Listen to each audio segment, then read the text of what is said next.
नमस्कार, सहारा पटना। समय मुंबई के खास कार्यक्रम समय चक्र में आपका स्वागत है। मैं हूं शमशाद। समय चक्र में आज मैं पुणे में मौजूद हूं और विद्यावती आश्रम के बाहर खड़ा हूं, जहां एक शर्मनाक घटना ने सभी को शर्मसार कर दिया है। पूरा देश, यानी जो लोग इस घटना को सुन रहे हैं, देख रहे हैं, उनको शर्म के समंदर में डुबो दिया है। ये दरवाजा है, ये गेट है, यहीं से अनाथ बच्चे जिनका इस दुनिया में कोई नहीं होता है, ऐसे अनाथ बच्चों को इस तरह के आश्रम पनाह देते हैं। सबसे बड़ी चीज यह है कि जब दुनिया के दरवाजे बंद होते हैं तब ऐसे दरवाजे खुलते हैं और इसी गेट से वो बच्चे पनाह लेते हैं, उनकी पनाहगाह होती है। और अब जो है यहां ताला लग चुका है। वजह यही है कि जिन बच्चों के लिए यह पनाहगाह हुआ करता था, आज सर शर्म से बिल्कुल झुक गया है। बच्चे जो है यहां पर भविष्य के सपने बुनते थे, अब उन बच्चों का भविष्य बिल्कुल अंधकारमय हो चुका है। हालांकि ये वो अनाथ बच्चे थे जिनका इस दुनिया में कोई नहीं है। और अफसोस है कि ये अनाथालय ने पनाह दी थी, अपने दरवाजे खोले थे, उम्मीद की किरण जगी थी।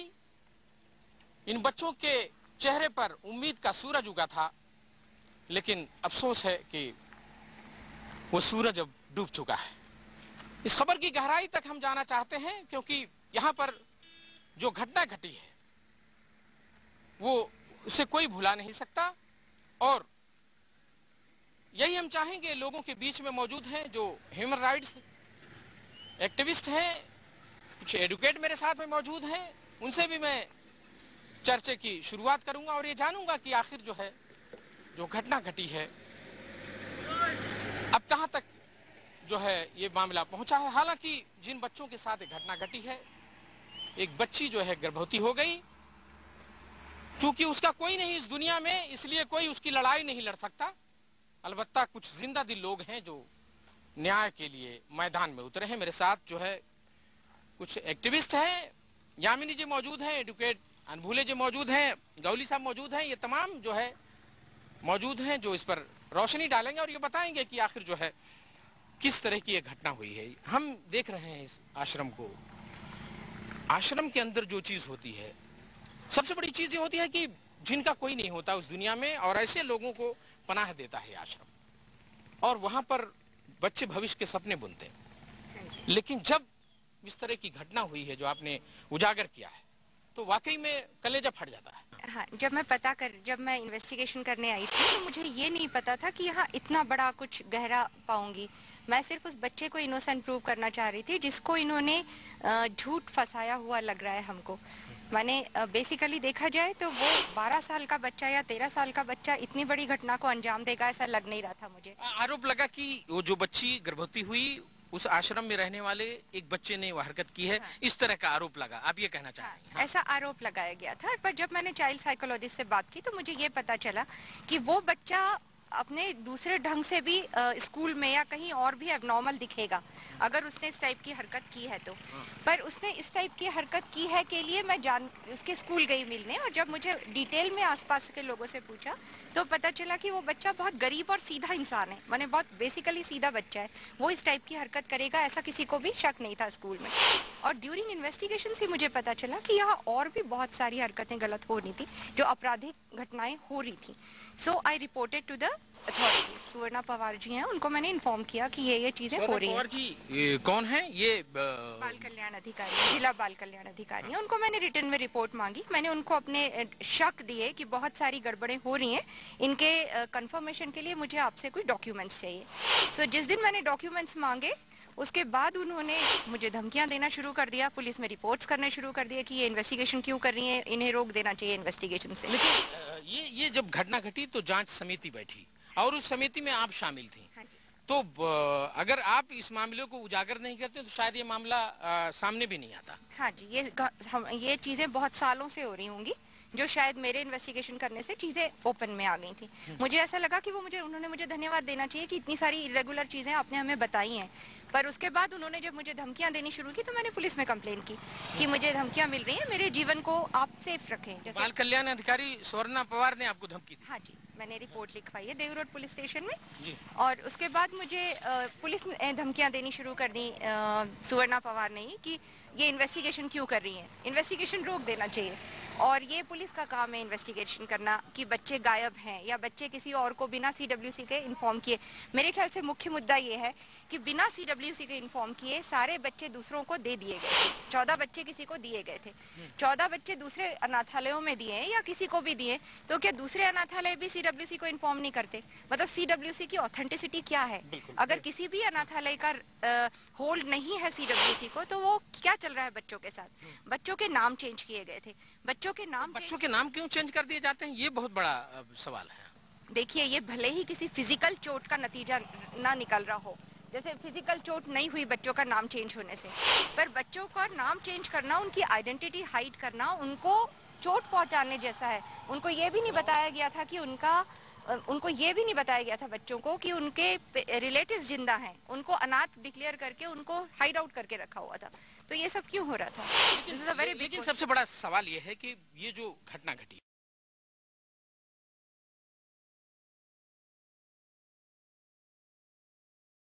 नहीं हो सकता, यानी बहुत बड़ा एक तरह से देखा जाए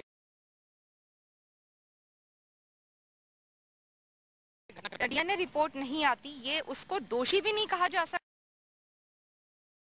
डीएनए टेस्ट का डिले करना जरूर एक क्वेश्चन मार्क हो सकता है कि एमनियोसेंटेसिस करके डीएनए टेस्ट क्यों नहीं किया गया। एमनियोसेंटेसिस करके डीएनए टेस्ट हो सकता था, विद इन 2 वीक्स रिपोर्ट भी आ सकती थी, पर वो जानबूझ के डिले क्यों किया जा रहा है? अच्छा, आप किसी कंधे पे बंदूक रख रहे हो, फलाने डॉक्टर ने मना कर दिया, फलाने डॉक्टर कह भी तो नहीं कि कर सकते हैं, तो आपने क्यों नहीं किया? क्या अभी तक डीएनए टेस्ट होते नहीं है एमनियोसेंटेसिस के द्वारा? तुरंत एमनियोसेंटेसिस होती, तुरंत रिपोर्ट सामने आती। हर चीज को हम इतना समय दे रहे हैं रिएक्ट करने के लिए कि सामने वाला व्यक्ति जो कल्प्रिट है वो तो कितने सारे रास्ते ढूंढ चुका होगा। बिल्कुल सही बात है। गुनहगार कौन है? इन मासूम बच्चों के साथ जिस तरह का खिलवाड़ हुआ है, इन मासूम बच्ची की जिस तरह असमक तार हुई है, कौन है उसके पीछे? बहुत बड़ा सवाल है और ये सवाल अभी भी सर उठाए हुए है। समय मुंबई यही जानना चाहता है। वक्त तो चला है एक छोटे से ब्रेक के बाद लौटते हैं तो डालेंगे नजर कुछ और पहलुओं पर। इसी सिलसिले से जुड़ी हुई खबर पर हम बने रहेंगे। आप बने रहिए समय चक्र।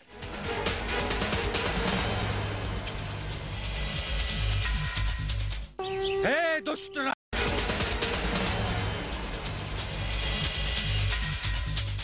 ब्रेक के बाद एक बार फिर आपका स्वागत है। आप देख रहे हैं समय मुंबई का खास कार्यक्रम समय चक्र, और हम हैं पुणे के कामशेत इलाके में। ये गांव है और यहाँ पर वो आश्रम है जहां एक मासूम बच्ची की असमत तार कर दी गई। वो सवाल बहुत ज्यादा अहम है। हमने सवाल को छोड़ा था आपके सामने ब्रेक के दौरान, और लोगों के बीच में मौजूद हैं। क्या सोचते हैं जो लोग उस बच्ची के हक की लड़ाई के लिए मैदान में उतरे हैं? सिर्फ वही नहीं, बल्कि न जाने कितनी मासूमों के साथ इस तरह शर्मनाक बर्ताव होता है। शर्म के समंदर में डूब गए हैं लोग। समझ में नहीं आ रहा है कि आखिर जिनका कोई नहीं है इस दुनिया में, उसके साथ इस तरह का अत्याचार, शर्मनाक किरदार क्यों अदा किया जाता है। मुसलसल हम इस पर बने हुए हैं। जितने एक्टिविस्ट हैं जो उन मासूम बच्चों की लड़ाई के लिए मैदान में उतरे हैं। एडवोकेट अनभूले जी मौजूद हैं, मैं उनसे बात करता हूं। ये बताइए कि इस तरह की घटनाएं होती हैं, ये सिर्फ एक आश्रम का मामला है। जिस तरह से 1170 आश्रम है और उसमें 71,000 से ज्यादा ऐसे मासूम, यतीम, अनाथ बच्चे हैं जिनका इस दुनिया में कोई नहीं होता है। लेकिन अगर हम जिक्र करें जो चीज यहाँ पर, जो तस्वीर उभर कर आई है, बड़ी शर्मनाक स्थिति है। क्या सोचते हैं आप, और इस तरह की घटनाएं ना हो उस पर क्या होना चाहिए? महाराष्ट्र में जुवेनाइल जस्टिस एक्ट 2000 का जो है, उसके इम्प्लीमेंटेशन की जिम्मेदारी WCD की है, women and child development department की। लेकिन 11 साल में देखा जाए तो ये जो चिल्ड्रंस होम महाराष्ट्र में काम करते हैं, इनका काम किस तरह से चल रहा है, इनको चाइल्ड इंस्पेक्शन कमेटी के माध्यम से विजिट देना, इनका प्रॉपरली इंस्पेक्शन करना, इनका वर्किंग एक्ट के मुताबिक चल रहा है या नहीं ये देखना, ये सब जिम्मेदारी स्टेट की होती है। लेकिन शॉकिंगली आज तक डिस्ट्रिक्ट लेवल पे इंस्पेक्शन कमेटी स्टेट में इस्टेब्लिश हुई नहीं है। इसकी वजह से जो चिल्ड्रंस होम महाराष्ट्र में काम करते हैं उनका काम किस तरह से चल रहा है, वो लीगली कर रहे हैं या इलीगली कर रहे हैं, उनके कुछ भी सुपरविजन उनके ऊपर स्टेट का नहीं है। तो मैंने बॉम्बे हाईकोर्ट में भी उसके लिए एक PIL फाइल की है जिसमें स्टेट को नोटिस भी इशू हुआ है कि मेरा कहना ही ये है कि ये जो सब चिल्ड्रंस होम काम कर रहे हैं महाराष्ट्र में उनका वर्क ट्रांसपेरेंट हो, क्योंकि पूरा बच्चों का भविष्य इन चिल्ड्रंस होम के हाथ में है और इनको अगर प्रॉपर रिहेबिलिटेशन इनका अगर करना है तो इन चिल्ड्रन होम की जिम्मेदारी है। लेकिन फिर भी एक जो कोऑर्डिनेशन चाहिए, वो चाइल्ड वेलफेयर कमेटी हो या WCD हो या ये जो चिल्ड्रंस होम ये हो, उनमें कुछ भी कोऑर्डिनेशन अभी नहीं है। कोऑर्डिनेशन नहीं है। वजह यही है कि इस तरह के जो है जो बच्चे चार दीवारी में भविष्य के सपने बुनते हैं और वजह यही है कि ऐसे लोग जो है काफी ऐसे बच्चे परेशान होते हैं और कुछ नहीं होता है। जो यहाँ पर घटना घटी है इस विद्यावती आश्रम में, ये पहली घटना नहीं है। इससे पहले भी जो है बहुत सारे इलाकों में बहुत सारे आश्रम में इस तरह की घटनाएं हो चुकी हैं। बार बार ये घटनाएं होती हैं लेकिन होता कुछ नहीं है। क्या मानते हैं आप? इसमें ऐसा है कि ये जो घटना घटी हुई है इस समाज के लिए बहुत बुरा काम है और काम करने वाले जो है इसमें एक आदमी ही ऐसे काम कर रहे हैं। ये देखिए, जैसा कि महाराष्ट्र गवर्नमेंट ने इनके लिए एक मंत्रालय बनाया है, महिला बाल कल्याण मंत्रालय। इसमें अगर जो भी मिनिस्ट्री में काम कर रहे हैं और जिस मिनिस्ट्री के अंदर ये काम हो रहा है, जिस मिनिस्ट्री ने इसका एडमिनिस्ट्रेटिव का एक स्टाफ बनाया है, जैसे कि हमारे मैडम ने बोल दिया कि बाल कल्याण का ऑफिसर, जो एडमिन मैडम ने हमारे ये सब मामला जो गड़बड़ का मामला हम लोगों ने निकाला है, इसके बाद भी अगर ऐसा उनको डेयरिंग करने वाले एक्टिविस्ट को धमका रहे हैं, ये बहुत डेयरिंग का बात हो रहा और धमकाने का बात हो रहा। ऐसा अगर होते जाएंगे तो ये महिला बाल कल्याण मंत्रालय इसको ऐसा क्या और किसी को कैसा सजेशन करेंगे, किसी के साथ हम लोग कैसा काम करेंगे। मुझे ऐसा लगता है इस आश्रम के अंदर जो भी घटना हुई है इसकी पूरी रिस्पॉन्सिबिलिटी जो मंत्रालय और इसके अंदर जो भी एडमिनिस्ट्रेटिव स्टाफ है इनके खिलाफ भी IPC के धारा के अंदर सेम क्रिमिनल प्रोसीजर से धारा के अंदर उनके ऊपर उनके खिलाफ कंप्लेंट दर्ज होना जरूरी है। जब ऑफिसर के ऊपर ये धारा के अंदर IPC के अंदर CRPC के अंदर धारा उनके ऊपर लग गई ऑफिसर के, तब जा करके प्रॉपर ढंग से वो काम करेंगे, तभी ऐसी घटना। बिल्कुल सख्त कार्रवाई होनी चाहिए, ये सबसे बड़ा सवाल है। आखिर जो लोग जो है कहते हैं ये आश्रम जो है अवैध है, गैर कानूनी है, किसने इजाजत दी थी? और यहाँ पर 44 से 45 ऐसे मासूम बच्चे जिनका कोई नहीं था इस दुनिया में, और जब ये दरवाजा खुला था तो भविष्य का सूरज उगा था। लेकिन अफसोस है कि वहां पर जो शर्मनाक वारदात हुई है, हर एक की आंखें नम होती हैं, क्योंकि उन मासूम बच्चों का इस दुनिया में कोई नहीं है। सबसे यामिनी जी, ऐसे बच्चे हैं जो वाकई में जिनका कोई नहीं इस दुनिया में होता है, और यहाँ पर जो कुछ हो रहा है, और क्या कारण मानती हैं आप? मुझे ऐसा लग रहा है मेन मुद्दा जो है, खाली रेप को मुद्दा नहीं बनाया जा सकता। वो एक दुर्घटना थी, जो भी घटना हुई उसका इन्वेस्टिगेशन अलग होना चाहिए। बहुत सारे बच्चे बिना CWC की परमिशन के दूसरे अनाथालयों को भेज दिए गए, ऐसा क्लेम किया जा रहा है। यहाँ पर जो बच्चे थे इस घटना के बाद तो दूसरे अनाथालय में भेज दिया गया? नहीं, घटना के बाद नहीं, घटना से पहले भेजे जाते रहे हैं। अच्छा। ये बहुत बेकार क्राइम है। अगर CWC को पता ही नहीं कि बच्चे इधर से दूसरी जगह जाते हैं या पेरेंट्स को सौंपे जाते हैं जिनके पेरेंट्स ही नहीं है, आई वडील मैयत कहते हैं, और उसके बाद पेरेंट्स ही नहीं है जिनको आप बच्चों सौंप देते हैं। और अगर आपने सौंपे भी थे तो वो बच्चे किसको सौंपे थे उनके एड्रेसेस नहीं है, एड्रेसेस नहीं है उनके। और उसके बाद CWC अभी हमें एक लेटर दे रही है कि ये वाले बच्चों के तो एड्रेसेस मिल गए हैं। जब गुप्ता जी के पास ही एड्रेसेस नहीं थे तो CWC के पास कैसे पहुंच गए? राजेश गुप्ता जी ये चलाते हैं, राजेश गुप्ता जी आश्रम चलाते हैं। जब उनके पास ही एड्रेसेस नहीं थे जिन्हें उन्होंने बच्चे दिए हैं, तो दूसरे बच्चे दूसरे एड्रेसेस कहाँ से मिल गए बच्चों के? बिल्कुल बहुत बड़ा सवाल है। हालांकि सबसे बड़ी चीज यह है कि जिन बच्चों के नाम बदले गए, जिनकी कास्ट बदली गई, आखिर वजह क्या थी? ये बहुत बड़ा सवाल है। और सबसे बड़ी चीज यह है कि यहाँ पर जो है जिस तरह बच्चों को रखा गया, यहाँ से दूसरे आश्रम में भेजा गया, वहां से बिल्कुल लाया गया, तो CWC के पास इस तरह की कोई रिपोर्ट भी नहीं है जिस तरह से ये कह रही हैं, यामिनी जी कह रही हैं। हालांकि उनके हक की लड़ाई लड़ी जा रही है और ये मामला काफी तूल पकड़े हुए है, क्योंकि हम भी यही चाहेंगे कि जो घटना घटी है उसे बार बार ना दोहराएं। हम उस बच्ची का नाम तो जानते हैं, लेकिन हम नहीं चाहते उस बच्ची को मंजरे आम पर लाया जाए। उसके आगे पीछे कोई नहीं है, सिर्फ जो है यहाँ पर वो दीवारों की आगोश में रहती थी, आश्रम की दीवारों की आगोश में, कि शायद जो है उस बच्ची का भविष्य जो है उज्जवल हो जाता। लेकिन अफसोस है उसके साथ जो हादसा हुआ है उसे कभी फरामोश नहीं किया जा सकता। वक्त चला है एक छोटे से ब्रेक का। ब्रेक के बाद लौटते हैं तो इस खास कार्यक्रम में हम बने रहेंगे और नजर डालेंगे कुछ और पहलुओं पर। आप बने रहिए समय चक्र।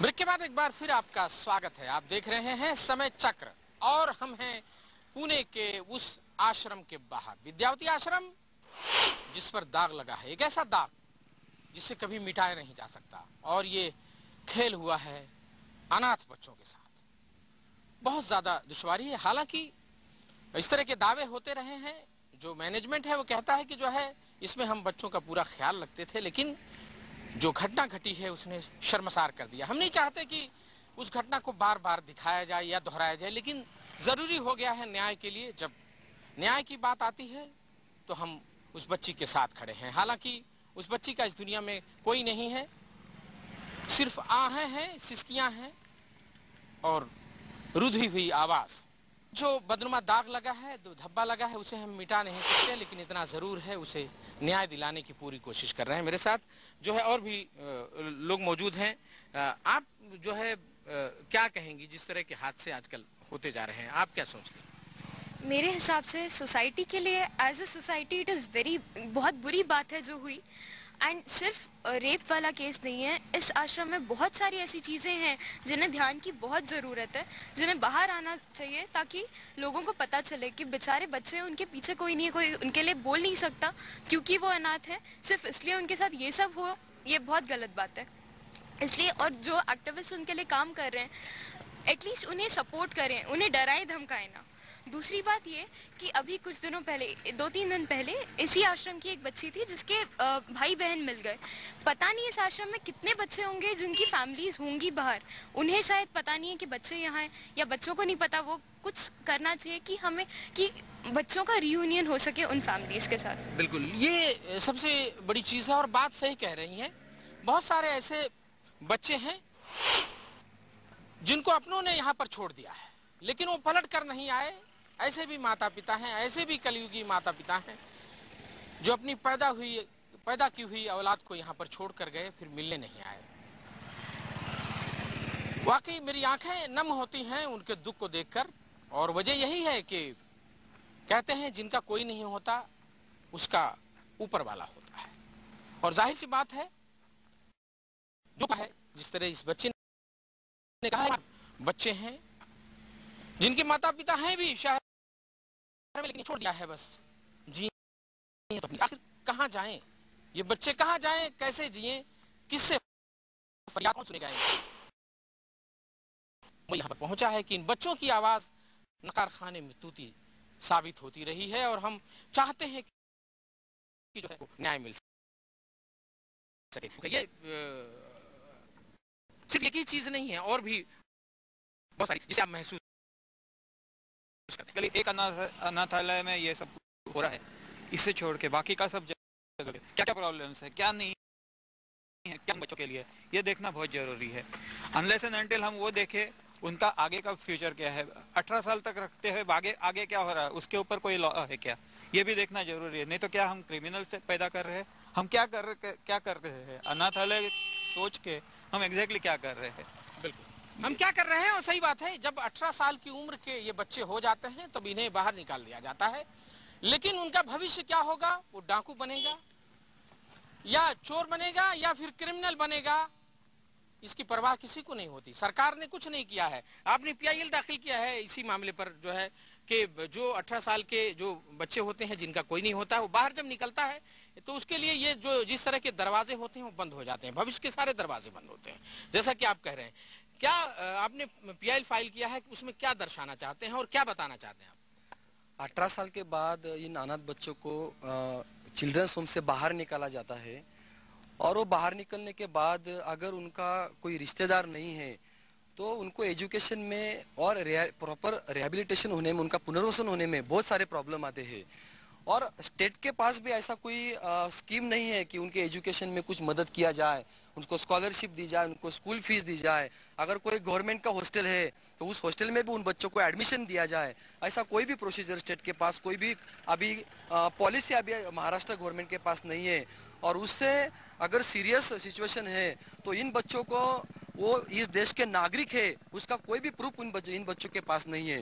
स्टेट गवर्नमेंट इनको कोई भी बिलो पोवर्टी लाइन सर्टिफिकेट देती नहीं, रेशन कार्ड देती नहीं, वोटिंग कार्ड देती नहीं।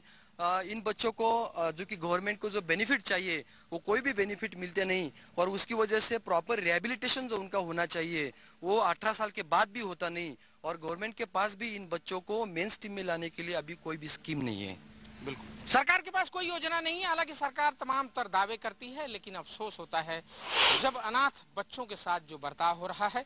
हालांकि एक बच्ची का मामला नहीं है, 1170 इस तरह के जो है अनाथ आश्रम है सिर्फ महाराष्ट्र में, और उसमें 71,000 से ज्यादा जो यतीम बच्चे हैं, अनाथ बच्चे हैं, लेकिन उनके भविष्य को जो है संवारने के लिए सरकार कुछ नहीं करती है। ऐसे ही जो है आश्रम है, जो इस तरह की घटनाएं जब होती हैं तो पूरे समाज का सर शर्म से झुक जाता है, और यही आवाज निकलती है कि आखिर इन बच्चों का कसूर क्या था, समाज में किस तरह की तब्दीली आ रही है। जिस तरह जो घटनाएं अब हो रही हैं अनाथालय में, जिनका कोई नहीं होता है, आप यूथ हो, क्या सोचते हो? इस तरह की घटना जो होती है वो हमारे समाज के लिए एक कलंक है। इस तरह की चीज़ें को जल्दी से जल्द कंट्रोल में लाना चाहिए, ताकि हमारा आने वाला जो फ्यूचर है, जो नया यूथ है, वो उनकी तरफ अच्छा आदर्श रहे, और इस तरह की चीज़ें दोबारा नहीं होनी चाहिए। बिल्कुल, कड़े से कड़े कदम उठाने चाहिए। आप जो कह रही हैं, अब जो इस मामले को आप अदालत में लेकर जाएंगी? हाँ जी, हम हाई कोर्ट में अप्रोच किया है हमने, और सबसे महत्वपूर्ण मुद्दा ये है कि इस टाइप के अनाथालय जो अनऑथराइज्ड हैं, जहाँ बच्चे रहते हैं, जिंदा बच्चे रखे जाते हैं, उनका ट्रांजैक्शन होता है, बच्चों को इधर उधर भेज दिया जाता है, सीडब्ल्यूसी को जानकारी भी नहीं दी जाती कि बच्चे भेजे गए। सीडब्ल्यूसी का ऑब्जेक्शन लेके छोड़ देती है कि इनको हमारी परमिशन के बिना छोड़ दिया। वो किस क्राइम में आता है? बच्चों के नाम चेंज कर देना किस क्राइम में आता है? वो बच्चे जो नहीं है, जो यहाँ एग्जिस्ट करते थे, उनके लिए अधिकारी एक्शन लेने के लिए कोताही बता रहे हैं। कितने दिन हो गए जो अभी तक पता ही नहीं, 2 महीने लग गए अधिकारियों को इन्फॉर्म करते हुए, हमें डॉक्यूमेंट्स देते। और इस घटना को जो है घटे हुए जो है 1 महीने से ज्यादा गुजर गए। 18 अक्टूबर को फर्स्ट रिपोर्टेड हुई थी, 18 अक्टूबर से अभी 2 महीने हो गए। और दूसरी चीज ये कि अभी तक किसी अधिकारी ने एक्शन लेने की जगह सिर्फ डिफेंसिव भूमिका अपनाई है।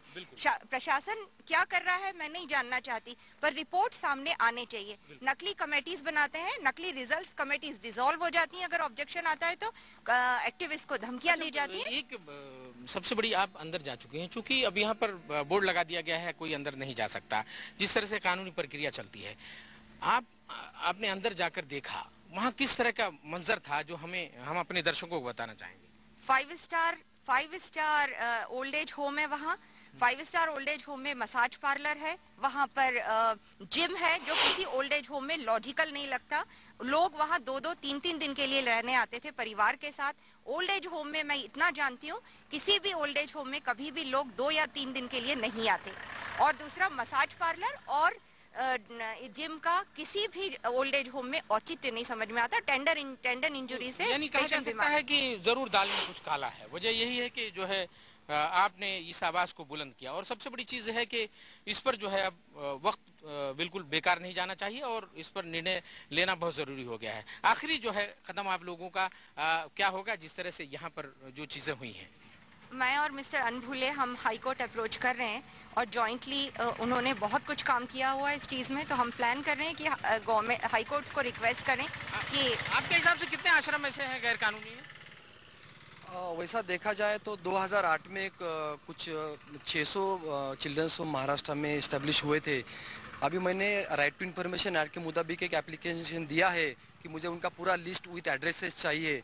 अभी वो एप्लीकेशन प्रोसेस में है, एक 10-15 दिन में मुझे आरटीआई का भी सहारा इन्होंने लिया है। अब जो है उसमें साबित हो जाएगा कि आखिर कितने आश्रम ऐसे हैं जो गैर कानूनी हैं, जो अवैध हैं, और उसमें जो है अनाथ बच्चों के साथ किस तरह का व्यवहार होता है, किस तरह का अत्याचार होता है।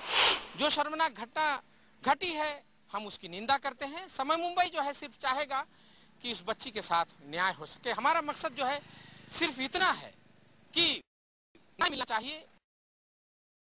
हमें पढ़ना नहीं है और हम पढ़ना भी नहीं चाहते, और समय मुंबई का मकसद एक है कि जो मुल्जिम हैं वो बिल्कुल सामने आना चाहिए, उन्हें गिरफ्तार करना चाहिए, उन पर कानूनी कार्रवाई करनी चाहिए, क्योंकि अनाथ बच्चों के साथ जिस तरह का व्यवहार हुआ है और जो हम देख रहे हैं बड़ी धुंधली तस्वीर है, बड़ी शर्मनाक तस्वीर है, बहुत ही रंज है, बेबसी है।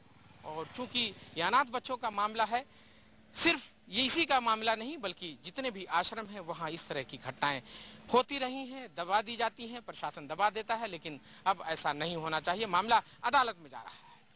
हमारी खास पेशकश में आज बस इतना ही। अगले हफ्ते फिर मिलेंगे किसी नई जगह पर नए मुद्दे के साथ। तब तक कैमरामैन संदीप हरमलकर के साथ शमशाद अहमद को दीजिए इजाजत। सहारा।